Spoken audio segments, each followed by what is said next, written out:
Today was yet another monthly Ashes of Creation live stream, and while it wasn't the biggest live stream, we did see quite a few new things, so I thought I'd give a quick rundown and my opinion on some of it.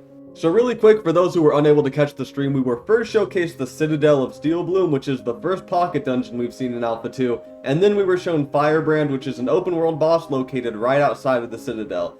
So first, let's go ahead and talk about the Citadel of Steel Bloom. From a visual standpoint, it was absolutely stunning. I can't believe Alpha 2 is going to look this good. The foliage was on point. The aesthetics of the architecture were incredible. It was tall and big enough to instill that very unique MMO feeling of grandeur when you're wandering the open world and stumble across massive structures. I mean, it truly was a beautiful pocket dungeon. But mechanics-wise, maybe not so much. Now, luckily, this is still in Alpha 2, so things can still change. But when they said pocket dungeon, they weren't kidding. This is the pocket they were talking about. So our POV for the Citadel clear was Steven, and he was playing a Cleric. So for all my fellow Cleric enjoyers out there, we can rejoice in the fact that we got new animations and new visuals for the Cleric abilities, and they look stunning. We were also able to get a look at some brand new Cleric abilities that we've not yet seen. Now unfortunately, Steven didn't use every Cleric ability on the hotbar, nor did he hover over them so we could see a description of what they do, but of the lot shown, my favorite hands down was that massive AoE healing wave.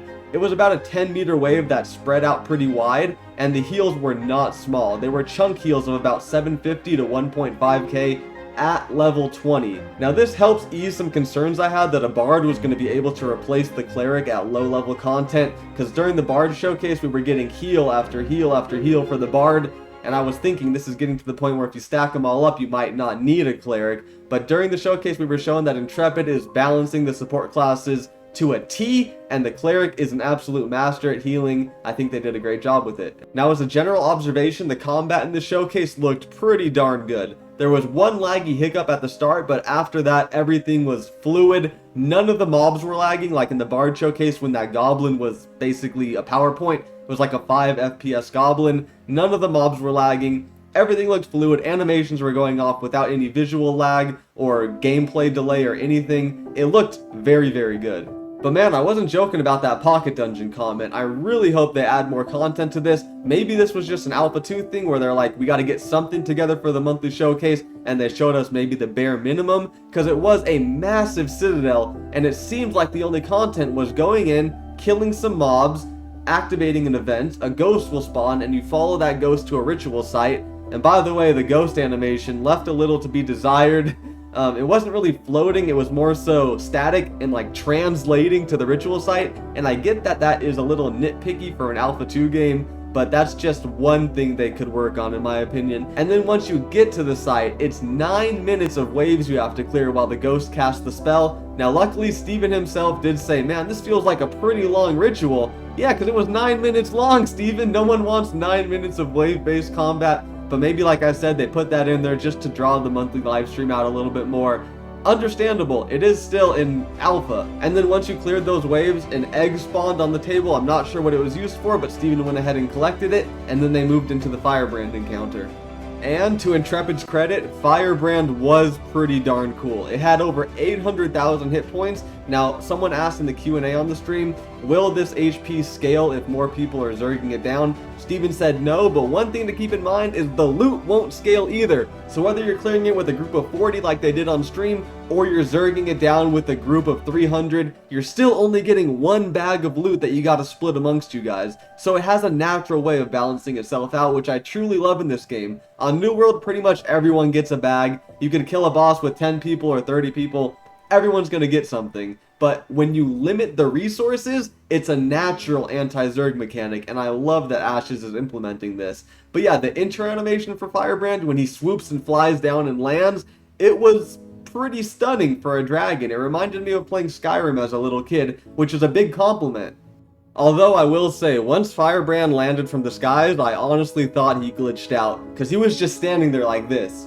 But then I saw his wing moving a little bit, and I was like, oh, he just has a very static idle animation. It was kind of underwhelming, but after that, almost everything was uphill because the fight was beautiful, and we also got to see the 5-star elite mob icon for the first time, which is pretty cool and unique from the other ones. The other ones just have staggered stars in a little insignia. But this one, when it's a true elite mob, 5-star elite, you have like a skull and then 5 little stars beneath it. It was pretty fitting for Firebrand, I would say. Now after the fight begins, we immediately see that this is not going to be an easy encounter. Even in a very well structured team of 40 with bards, clerics, tanks, and DPS, people were dying left and right, and I firmly believe that's the way world bosses should be. They should be very rare encounters that are very difficult with insanely high loot potential. And so far I think Intrepid is nailing that for Ashes of Creation. I just hope they stick to this until live launch. If people complain in Alpha 2, they have to keep their iron fist stance on difficult but rewarding PvE encounters. I think that is what's going to make this game truly great. And with all those people dying, we were able to get a pretty good look at the revive animation, which I just love seeing. I think that's going to be awesome to experience when you're in the game. It's very ornate, it's pretty large and detailed. I think they did a great job on it. My only criticism would be I think the revive timer is a little bit too long, but perhaps they should keep it this way. I wouldn't be opposed to it, as it adds a little more penalty if you do happen to die and makes you play a little bit more on the safe side. As far as the visuals and mechanics of the actual fight are concerned, I have no complaints. I think they did a pretty good job with it. He does have the generic AoE stomp where it sends out a radial shockwave, but he also has some unique moves where he swings his head left and right, shooting out basically 2 walls of flames. And he also has like a napalm strike ability where he flies in the air and strafes. Oh, watch out the breath. Watch out. Coming back. That breath attack is awesome. Oh my god. It looks so good. And shoots down a wall of fire, which I thought looked incredibly awesome in Unreal 5. I think the detail is just insane for an alpha game.